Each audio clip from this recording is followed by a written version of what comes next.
John Beverly, the Candyman, the businessman with a conscience, on LICMC.net radio every Saturday at 3 p.m.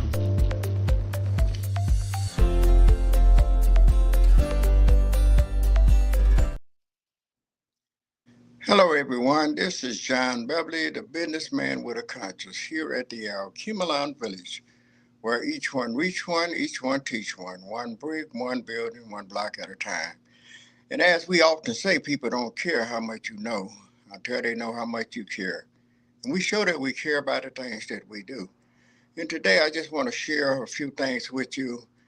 On August the 16th, we're having a karate tournament here, and it's and we're doing it in to raise some funds for back to school. We're planning on passing out book bags, school supplies, and what have you. And we just want you to know that everyone is invited. You can bring your children out. If you've never been to a karate tournament before, make sure you take the time out and stop here on the 16th, which is on a Saturday. And we would like for you to just enjoy yourselves and bring your family, friends, your children, especially the children, because this is the purpose and the focus that we're doing this for. Back to school. We want to get them school supplies, book bags, paper, pencil, the different things that they need for school. And on that note, just, most of our purpose from the beginning has always been saving the babies. And right now, I just want to take a little time out and tell you to think about, to take the time out, sit down and talk with your children, your young adults, teenagers as well, about how important it is for us to support one another, to be concerned about one another's, that no matter what the problem might be, whatever we might be going through, whatever situation we might have with another, that we can talk about it. It's so much violence. Every time you look around now, it's more young people and kids are dying today than there are adults and things. There used to be a time when, you would expect to live a certain length of time and most other people was dying and stuff, but it's not only teenagers, it's babies. And we got to stop and try to do something about it. Let's take the time out and sit down with our teenagers, the young adults, and tell them, how important it is for us to love one another, to be concerned about one another, take the time out and do what we can do. And when you see, even when if you're not doing it yourself, when you see something, it don't take but a few minutes to let somebody know, hey, wait a minute, hold it. It's a better way to deal with that situation. You don't have to be grabbing a gun. You don't have to, when I was coming up, we would get in a fight, didn't quite agree for whatever the reason might be. But after we got through fighting and got beat up or whatever, we didn't have to worry about that. You come back the next day and, we still had friends and we laughed and ran. And in some cases, we even talked about how bad or who hit you and how they hit you or how hard they hit and different things, just laughed it off. But we have to, like I say, once again, and it's disturbing to me to just see how the children today just, I don't know what's going on. And, my children, I teach them to love one another, not only one another, your sisters, your brothers, your mother, your fathers, and see what we can do to help one another. Like I say, you don't only ruin your life, you done shot a kid or now the adult or teenager or whatever, and they are gone. Now, guess what? You are still here. You have ruined that parent's life. That family have to deal with that. They grieve. It's emotional. Now, let's take it another step for just a little bit further. Not only that family, but the family of the person that did the shooting, that couldn't talk about it, but decided he wanted to shoot somebody because It was a lot easier, or he was that mad. Now he's in jail.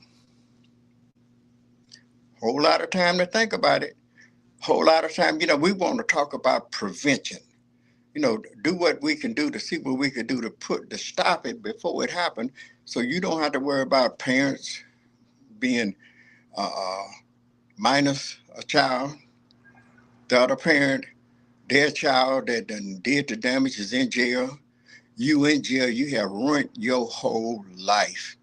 And not to say or mention that just perhaps you may have a girlfriend, a boyfriend, or a husband or a wife, and you did these things.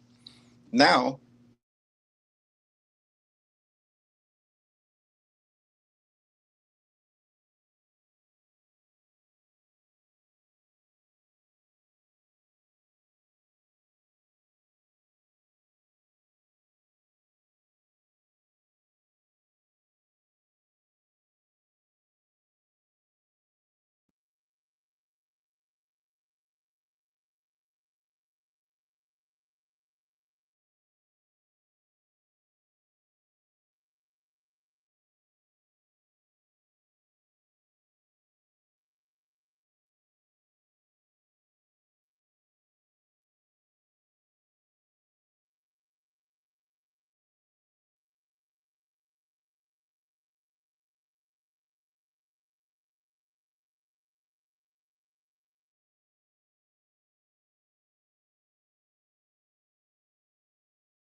children's life, they missing a dad or missing a mom, because if it's a mom and do these things, now you going and dad or your mother or father or whoever got to take care of your children. Let's think about things like that.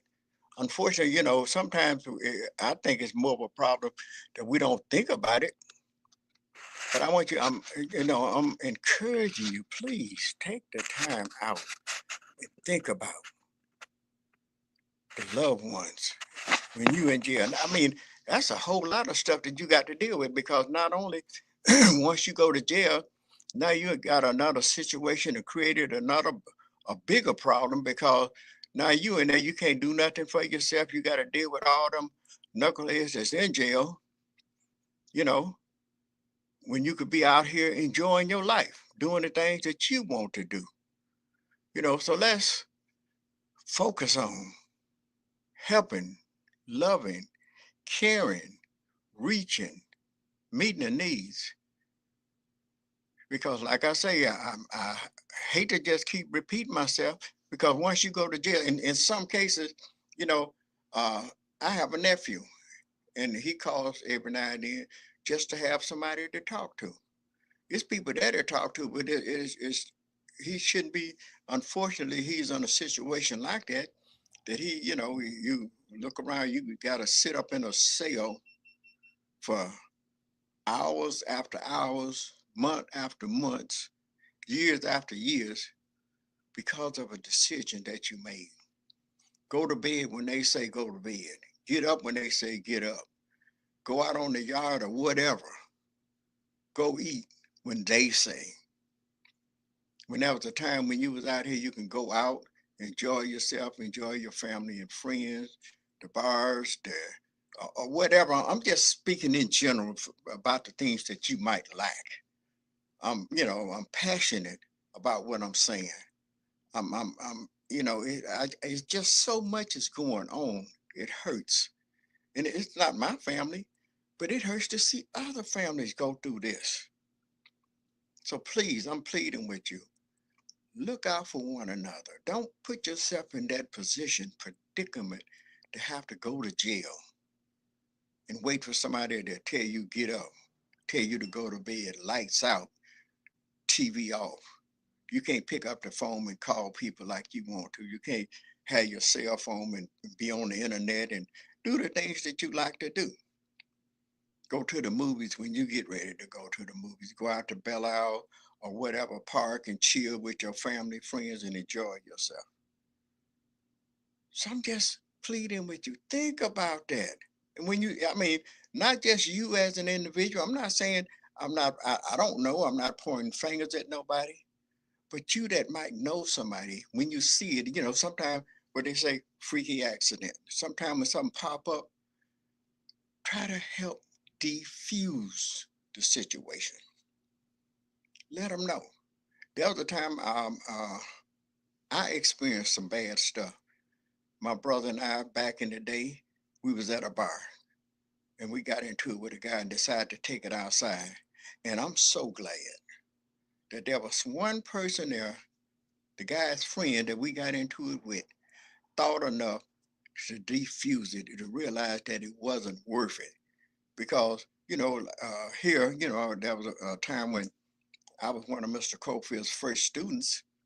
So in the martial arts, so I thought I knew something. I was getting ready to call myself in to do some karate. But what is karate when you got a 45 stuck in your nose?